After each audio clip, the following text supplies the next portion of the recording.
There are plenty of existential threats facing humanity. Some are not at all unlikely, but they may just reduce our numbers. Other threatening scenarios are less likely to occur, but may have the potential to wipe out humanity in its entirety. On our top 10 list of disasters which may wipe out humanity this century, threats from nature occupy spots 10 through 6.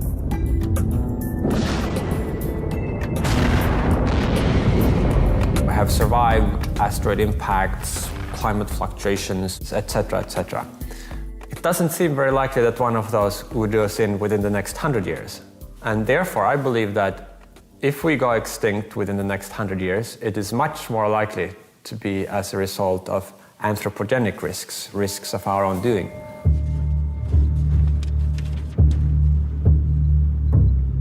From a distance, the city of Pripyat looks like any other concrete city built in the Ukraine during the 1970s.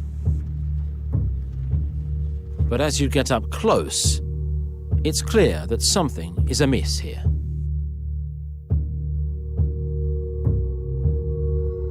Not that long ago, tens of thousands of people lived here, but it was turned into a ghost city by a catastrophe caused by man.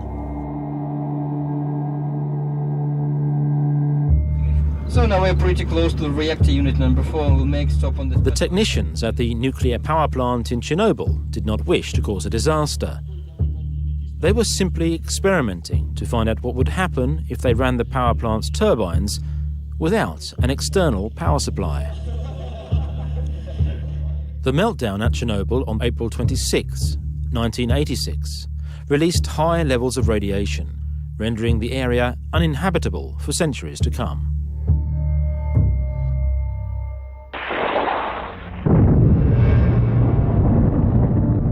The question is, could we cause even greater devastation? A disaster so serious that it would completely wipe us out?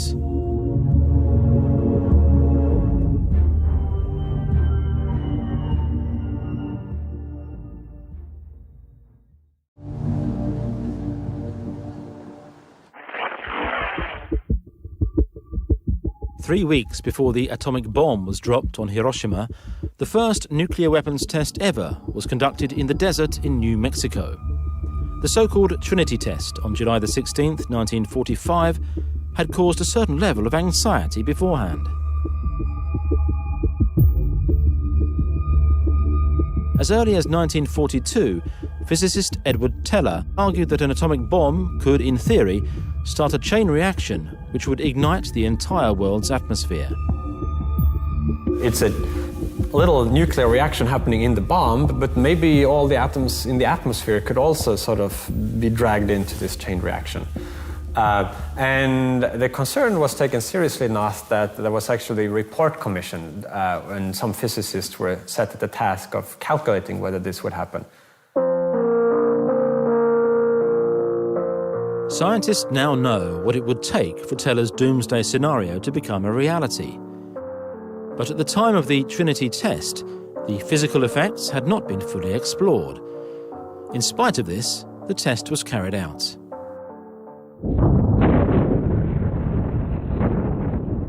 We now know it was physically impossible for it to happen.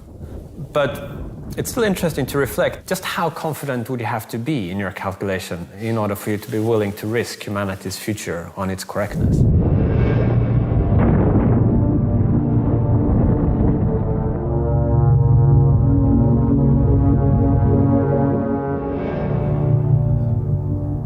Today, scientists are conducting other kinds of physics experiments. At CERN, outside Geneva, they have constructed an enormous particle accelerator in order to conduct experiments involving unprecedented energy levels. So this is the room from which we run and record good data coming from the collision of the two LHC beams. In a 27-kilometre-long tunnel, large magnets are used to accelerate protons to nearly the speed of light. As they collide, new particles are formed, and scientists hope that they'll help us to understand the makeup of the universe. This footage is from March the 30th, 2010. People are excited about the particle accelerator just having set an unprecedented record. For the first time, two beams were accelerated up to 3.5 TeV per beam, and we immediately saw in our detectors the results of these unprecedented collisions producing sprays of particles in the experiment. And clearly we had the awareness that the new era in particle physics has started with exploration of a new territory. But there are those who believe that the experiments in Geneva will bring about the end of the world. The scientific progress that the Large Hadron Collider represents is enormous benefit, not only to particle physics, but to all kinds of theoretical physics. But we also want to make sure that the risks are assessed and known before we go forward with this. The cost of an undesired outcome is incredibly large. In this case, it would be the loss of the entire planet. And therefore, a number of people felt it was their civic duty, their duty to the Earth, to humanity, to put a halt to things until this evaluation could be done properly. And Wagner has got support from this German professor. A physicist should always bend over backwards to try to find the weakest points in his own ideas. So I'm just one of those people who say, play it carefully. Otto Rössler maintains that the scientists at CERN took a risk on that day in March 2010. The energy of these collisions was raised by a factor of 4 against my warnings this year. And when these numbers become as high as planned, I once calculated a risk of about 8% that the Earth might be, how should I say, shrunk to 2 centimeters in a few years' time. Several different scenarios have been proposed for how high-energy physics experiments, such as those taking place in the Large Hadron Collider, could potentially pose an existential risk to humanity. The probability of having a resident black hole inside Earth. And this probability Otto Rössler depends is on a the professor of luminosity. mathematics. This is the energy. And according to his calculations, the colliding particles also could something cause called small black luminosity. holes to form. In this field of black hole theory, still new discoveries can be made. And I believe that my group made a discovery in that area. And black holes might be formed, very tiny ones, at high enough energies of collision. So far, the accelerator is only run at energy levels which Rössler sees as acceptable. But this is about to change. We are making huge steps to go up in the intensity of the two beams, and actually these days we are making yet another step of factor of 2 or 3 more intensity in the collisions. And this is what concerns me, because my results say that in this area there is a certain finite probability of disaster. Black holes are regions in space where gravity is so strong that not even light can escape. It is believed that there are large black holes in the center of galaxies, and that stars collapse into medium-sized black holes when they eventually run out of fuel. But in theory, a black hole could be infinitely small, and in that case one could be created in Geneva. According to Fabiola Genotti, that's exactly what they're hoping to accomplish there. Let me tell right away that production of mini black holes will be a very important, a very nice discovery. So we are keen actually to produce black holes. These are particles that can be produced if there exist additional dimensions and microscopic additional dimensions. Then production of mini black holes could be possible, but these mini black holes evaporate instantly, and so they will be completely harmless.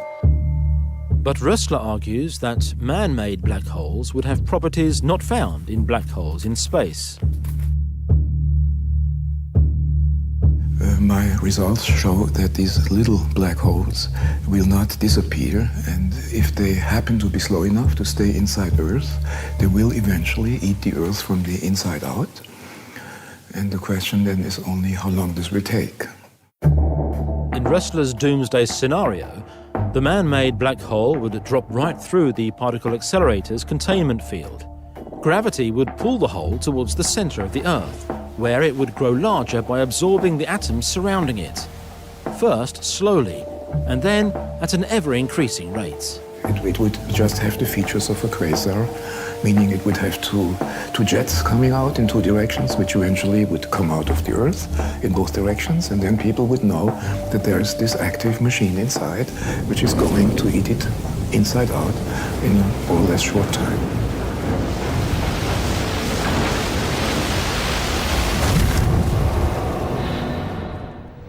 The people at CERN acknowledge that man-made black holes may behave in ways which are difficult to predict, but they don't believe that we are at risk. You're right, we don't know what the outcome will be, but the fact that this experiment, which we do at the LHC, nature has been doing that for 4.5 billion years, means that whatever is produced, which we do not know, is not dangerous for us. The risk that the scientists in Geneva might conduct a doomsday experiment is most likely non-existent. So far, no other prominent physicist shares Rössler's concerns regarding man-made miniature black holes. But no one knows what future scientists might construct in an effort to tame the force of nature.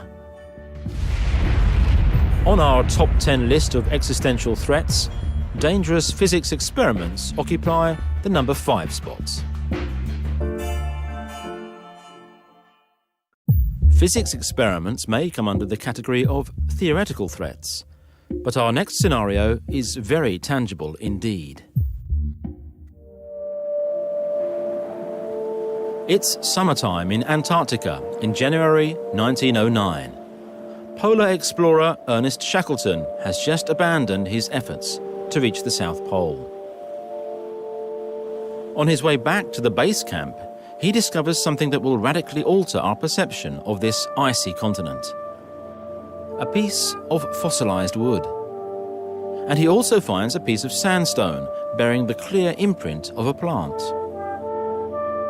There can only be one possible explanation for the presence of these items. This now sterile environment was once the site of a tropical forest.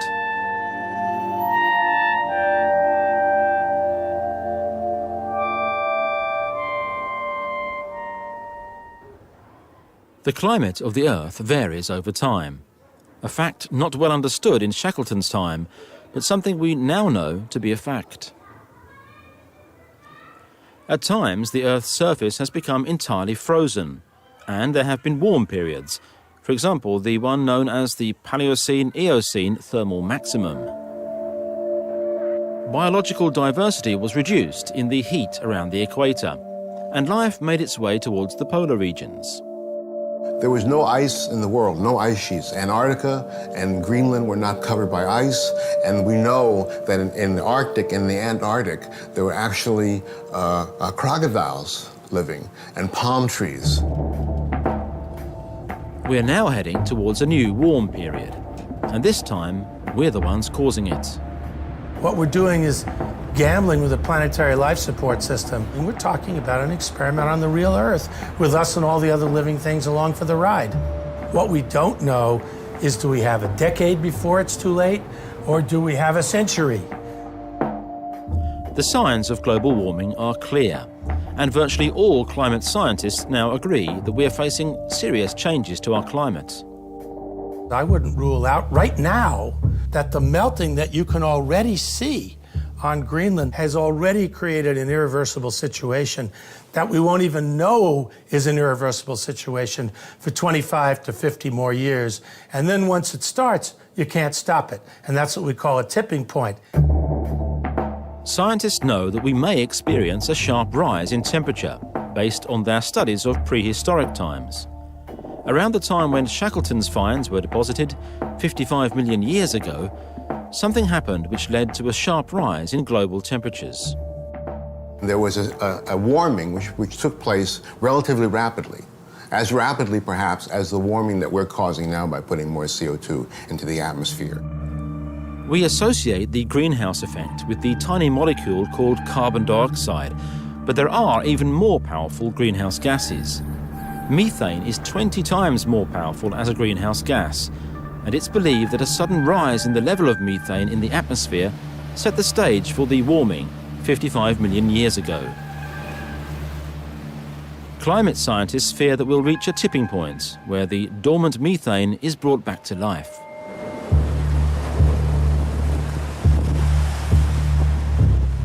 The greatest deposits of methane on Earth are found here, in the Siberian tundra and on the bottom of the East Siberian Sea. And no place on Earth is experiencing a sharper rise in temperature right now. It's not a good combination. Örjan Gustafsson at Stockholm University has recently been on an expedition to the East Siberian Sea. The consensus used to be that the permafrost kept the methane locked at the bottom of the sea, but Gustafsson found this not to be the case. Så det togs tusentals prover på många olika platser över det här stora området då. Och vi fann, i kontrast till vad man tidigare hade trott, att metan släpps fritt. Så det släpps fritt över ungefär hälften av den här stora ytan. Mängderna av metan som flödar ut i atmosfären är i storleksordningen 8 miljoner ton per år. No one knows at which point we'll cross the tipping point and cause devastating amounts of methane to be released. It all depends on whether or not we're able to reduce our emissions of greenhouse gases. Prior to the industrialization of 150 years ago, the level of carbon dioxide in the atmosphere was 270 parts per million. Today it's 390. That's an increase of almost 50%. Carbon dioxide emissions have been going up, up, up.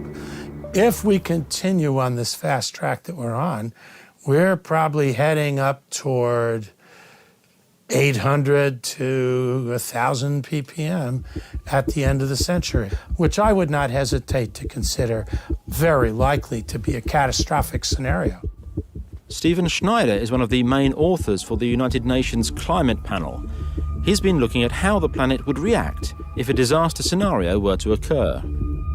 Well, with 1,000 ppm, we would probably warm up somewhere more than 4 degrees Celsius, maybe as high as 6 or 8. There would be major deglaciation of Greenland, 5 to 10 meters of sea level rise, intensified hurricanes, super fires, up to 40% of known species could be driven to extinction, really bad floods in Europe, goodbye Venice, and everybody will say, what have we done? But could climate change render the planet uninhabitable and cause humanity to be wiped out? Well, I'm not the biggest pessimist in this. I have colleagues who actually think that this worst-case scenario would drive humans to extinction. It would cause the outgassing of all the methane in the tundra and under the oceans, and that instead of warming up the equivalent of 1,000 ppm, we'd go twice that. In the future, we may face a crisis and be forced to employ extreme measures. Yes, so this is the idea of deliberately changing the Earth's climate. For example, by injecting soot into the atmosphere or by building mirrors in space that would block out some of the sunlight. What is called geoengineering involves employing technical solutions to stop the planet from warming. It's like a plan B in case we're unable to reduce our emissions of carbon dioxide. But many believe that geoengineering could actually make things worse. Geoengineering projects could cause their own risks. We know that when human beings begin to muck around with complex systems that we don't understand very well, it often turns out our interventions have side effects. What are you going to do if there are side effects that you can never prove how much of it you contributed to? You have a risk where the cure is worse than the disease, so it's a very, very dangerous experiment. It's not likely that humans could cause a climate disaster that would render the planet uninhabitable, no matter how hard we try. But in the worst-case scenario, we may be forced to do what animals and plants did 55 million years ago, and move to an ice-free Antarctica.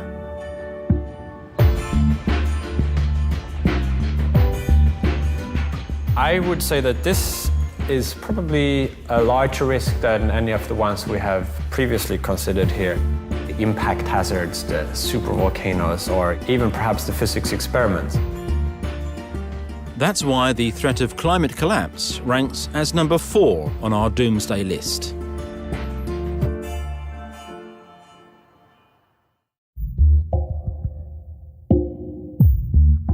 No threat has been more tangible in recent times than this next one.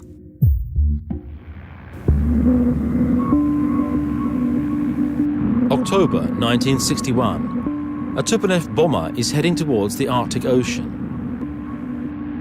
Major Andrei Donotsev is in charge of a weapons test, the magnitude of which the world has never seen, before or since. The plane's cargo is the most powerful bomb ever built, the so-called Tsar bomb. It has a yield of 50 megatons and is more than 3,000 times as powerful as the Hiroshima bomb.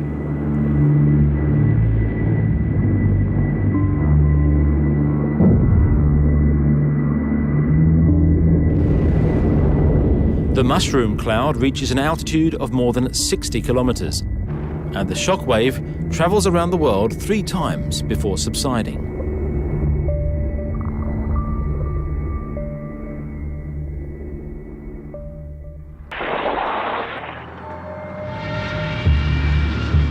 The Tsar bomb was dropped during the height of the Cold War, 6 months after the Bay of Pigs invasion and 1 year before the Cuban Missile Crisis. Conflicts which could have led to the start of World War III.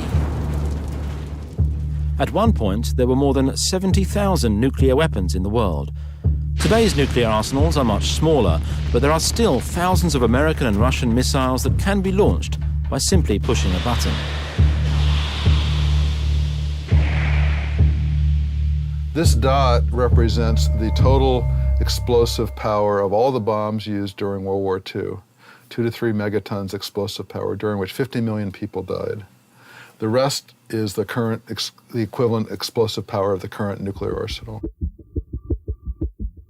One would think that the explosive force and the deadly levels of radiation would pose the greatest threats in the event of a nuclear war. But the most serious consequences for humanity would be caused by something else. A nuclear bomb is like bringing a piece of the sun to the Earth for a fraction of a second.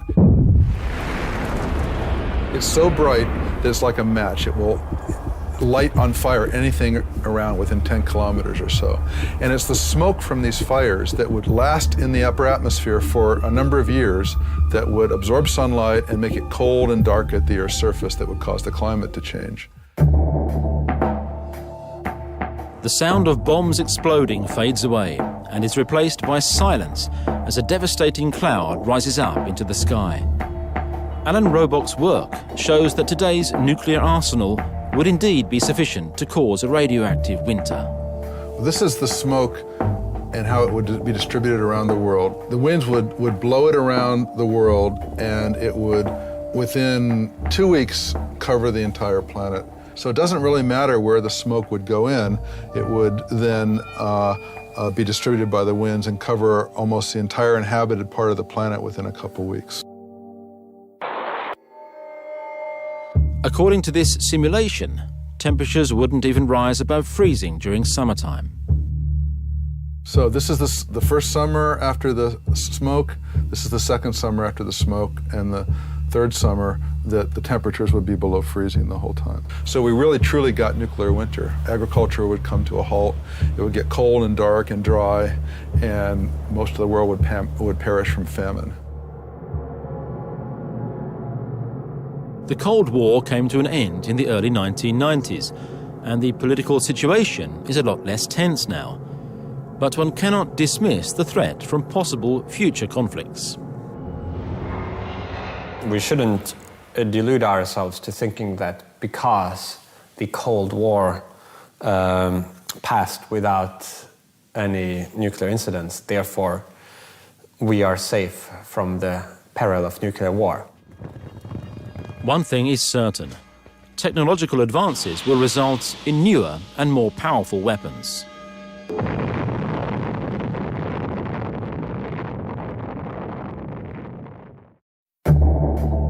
Future weapons may employ science that we cannot even see. nanotechnology is about manipulating matter on an atomic and molecular scale. Working at the nano level enables us to make things stronger, more durable and more flexible. And it can also make it easier to fight diseases and environmental problems. Basically, it's a very, very powerful technology once it's developed, which could be used to do a lot of good or a lot of evil. Nanotechnology has a darker side. There's already been talk about creating nano-weapons. There are many, many foreseeable weapon systems. One of many examples of the kind of weapon that could be built is autonomous or semi-autonomous flyers the size of mosquitoes, but each one capable of killing an unprotected human. You could imagine maybe some canister that releases little robots that can fly and seek out humans and inject them with poison. They land on the human, they inject you, you're dead. The prototype for this scenario already exists. Autonomous flying machines are becoming ever smaller and more intelligent.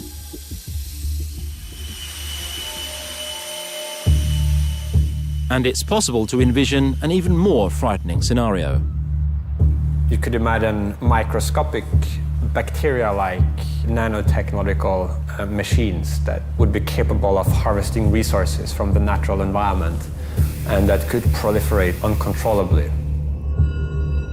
An armada of bacteria-sized machines could devastate enemy territory by consuming everything in their way. This is still far beyond the bounds of current science, but cannot be completely ruled out. This, I think, is one of the major existential risks. It's zero right now, in the sense that we don't currently have the kind of nanotech weapons that could pose a threat to humanity. This is a future existential risk. Are we going to build a weapon system that collectively could destroy the world, as our nuclear arsenal could? The answer to that is maybe, and the danger is still being analyzed. But I think it'll be a long time before we get to the point where a random madman or terrorist would be able to build a doomsday weapon out of molecular manufactured components. World War I was called the Chemists' War. Tear gas, mustard gas and chlorine gas were produced for use on the battlefields of Europe.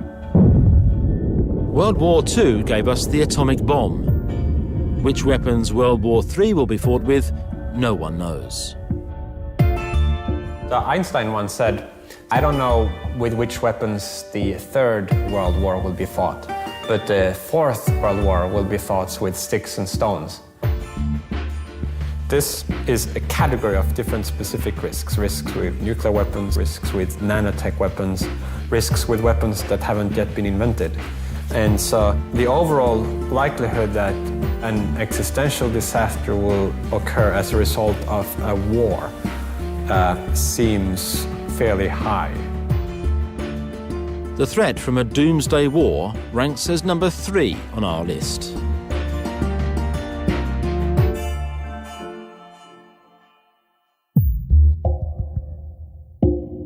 In spot number 2, we find a threat that still belongs in the category of science fiction.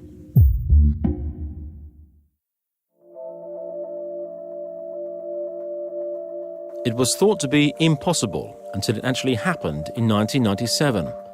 A computer defeats the reigning world chess champion. Ja, det absolut mest uppmärksammade och omskrivna partiet i datorschackhistorien så är det det andra partiet mellan Kasparov och Deep Blue 4 maj 1997 i New York. Inget annat parti har varit i närheten. The supercomputer Deep Blue makes a move that catches Garry Kasparov completely off guard. Kasparov sets a trap, certain that the computer will fall for it. But the computer doesn't behave like those he's played against before. After 2 minutes of calculations, Deep Blue decides on a move that sets the stage for the world champion's downfall. Move 37 is completely unexpected. and later Kasparov could only state that the machine seemed to have displayed human intelligence.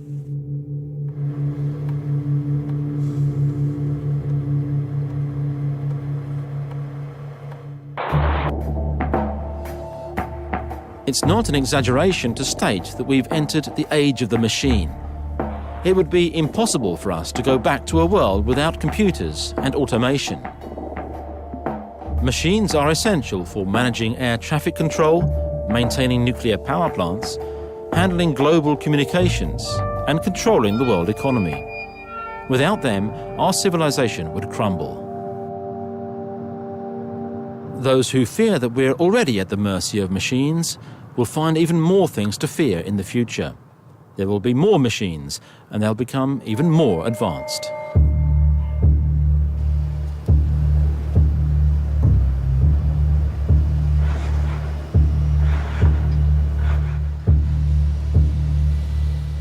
PR2 can open a door, can plug itself in, can grab a drink out of a fridge, and fold towel. We have it doing a whole variety of different things. Willow Garage in Silicon Valley develops tomorrow's household appliances. Here they are certain that robots will become just as common as dishwashers or computers are today. This is the room where we do all the assembly. We build all the robots. We think they can improve people's productivity. I think they can improve people's quality of life. I think you'll see them in your house. You'll see them at work. A dishwasher is an excellent dishwashing robot. It's just not general purpose.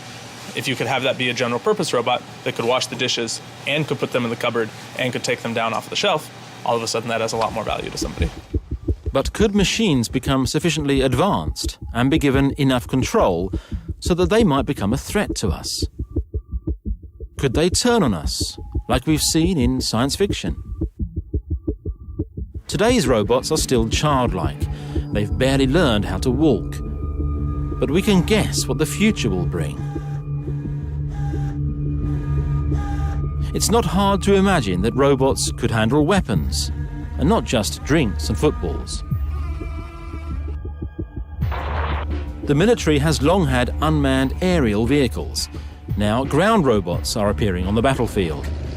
Military robots are becoming so common that conferences are organized to discuss the ethical problems resulting from using robots in times of war.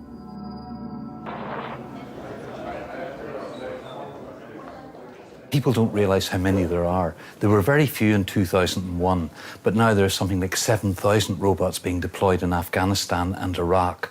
But the ones in these are used for surveillance, they're used for bomb disposal, and we don't really object to those.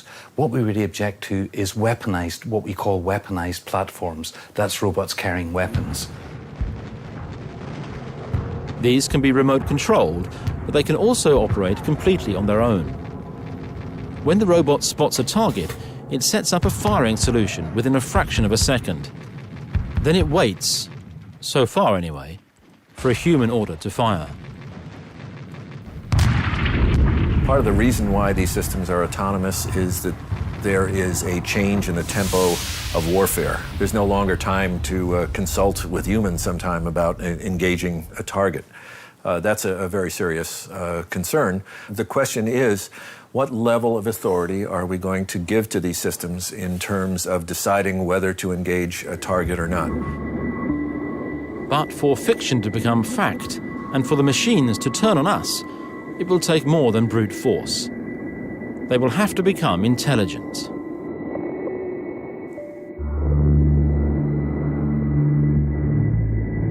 The scientific community is split on the issue of the possibility of creating artificial intelligence, or AI. Ben Goertzel is among those who argue that machines will not only reach our level, but that they will surpass us. I would say it's 99% likely or more that within the next century, AIs will become massively more intelligent and more powerful than people, so that we're no longer the top dogs on the planet. A brand new research strategy has raised expectations among advocates of AI. Scientists are now attempting to create a digital version of the human brain. Piece by piece, the brain is being converted into ones and zeros.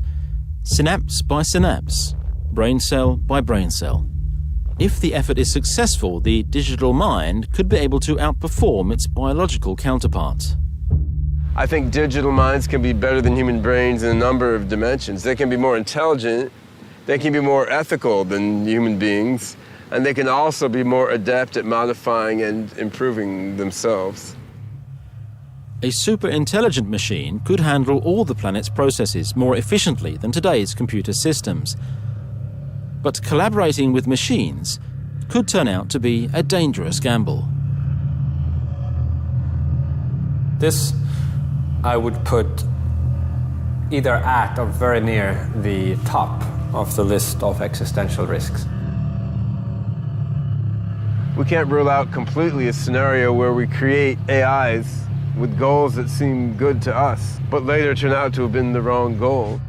This might seem weird. It seems perhaps like pure science fiction, but a superintelligence would be able to very, very quickly develop all kinds of very powerful technologies that it could use to implement its will, whatever it be.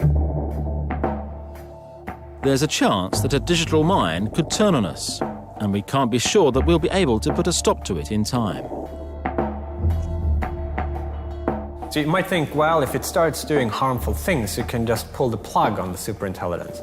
Now, this is an action that the superintelligence could anticipate that we might take. So it will view the scenario in which the plug is pulled as a complete failure to realize its goals, and therefore take actions to prevent this from occurring. Maybe by hacking its way out to the internet so it can make backup copies of itself all over the place. Maybe by taking control of some robotic manipulators, and it could then use that to take power. If we object, the artificial intelligence could employ the robots of the future to keep our hands away from the off switch. And if we take up arms, well, then it might decide it would be simpler to rid itself of these biological troublemakers. Basically, by the time you have a superintelligence that is hostile to us or indifferent to our welfare, the only safe assumption is that by that time you've already lost. And therefore, what you got to do is make sure that the first time you build a superintelligence, it's a friendly superintelligence. With something like this, as indeed with all existential catastrophes, you only get one shot at getting it right. The threat from super-intelligent machines is at number 2 on our list of existential threats.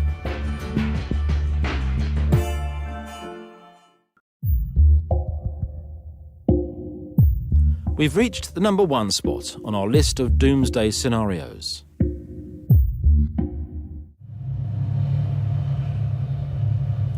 It was a Friday like any other in March 1979.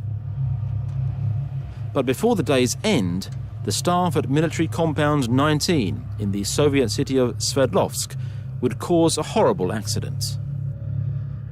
A technician removed a filter from a ventilation pipe. He noted this, but the people working the next shift failed to notice. While the filter was removed, spores of anthrax leaked out through the ventilation pipe. The official number is about 80 people died, but unofficially we suspect that about 300 people died in this accident. The employees at the ceramic plant across the street were the worst hit. Most of the people who worked there that day would die within a week, as a result of what became known as the biological Chernobyl.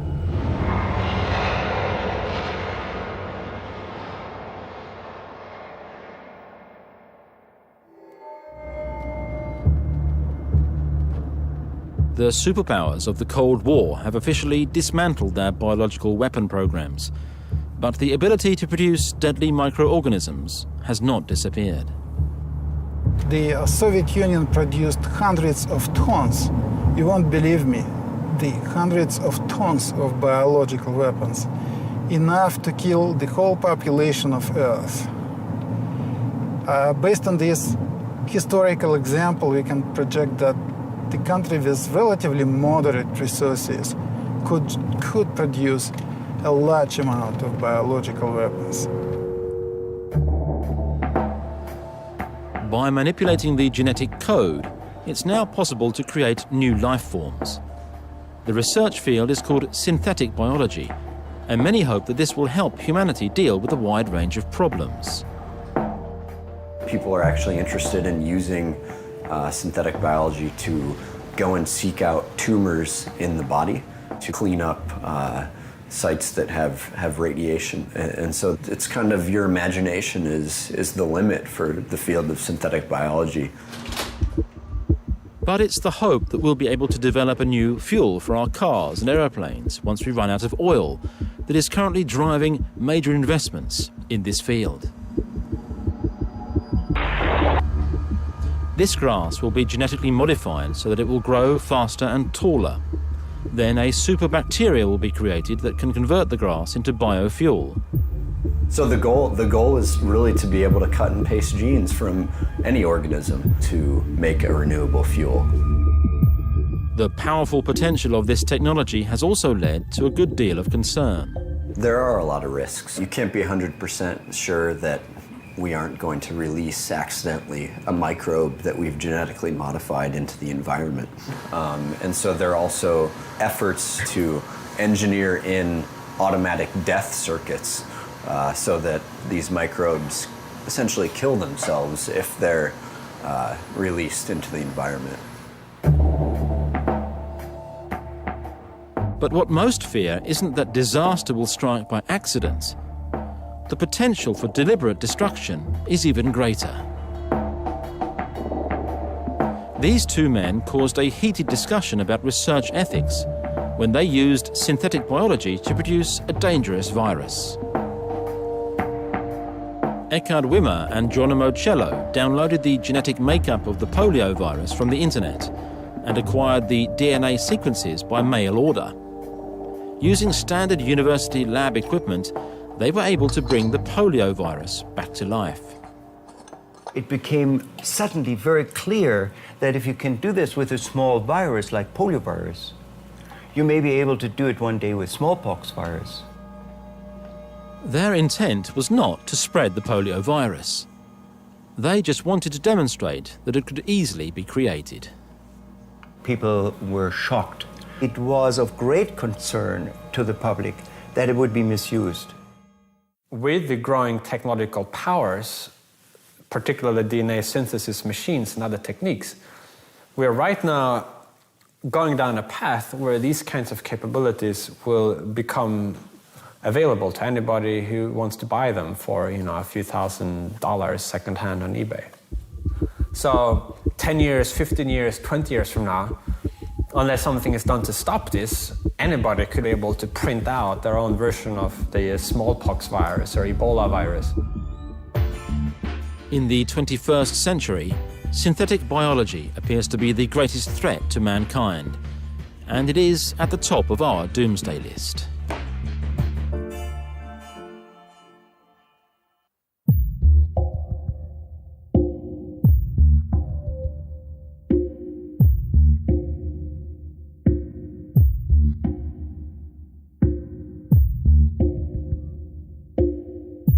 Our top 10 list of doomsday scenarios is thereby complete. But there is actually one remaining threat that could be more serious than all of the others combined. There is an 11th card in the deck. Pripyat gives us the chance to observe one possible future. It shows us what a world without humans might look like. Whether mankind's journey will be long or short could depend on our ability to survive this century. If we make it through, from that point on, the risk of human extinction and existential catastrophe might decline, and the lifespan for the human species at that point might become extremely long, and the future of humanity could be far, far greater than our past.